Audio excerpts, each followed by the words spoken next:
তো দাদু আর নাতির ছবি আছে রে। একজন না না আমাদের কোম্পানির নাম হয়েছে মতিমধু, জাতীয় শ্রেষ্ঠ পুরস্কার প্রাপ্ত।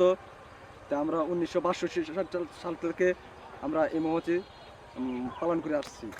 তে আমাদের এখন খামার হয়েছে মুন্সিগঞ্জ, শ্রীনগর থানা, বাড়িখালী গ্রাম। তে এখন আমরা মনে করেন মধু আজকে মানে হারপিট করতেছি।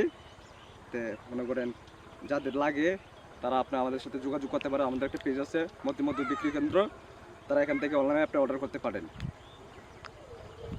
আপনাদের এই মধু কি হিসাবে বিক্রি করেন? আমরা কেজি হিসাবে। কেজি কত করে? 600 টাকা। আচ্ছা।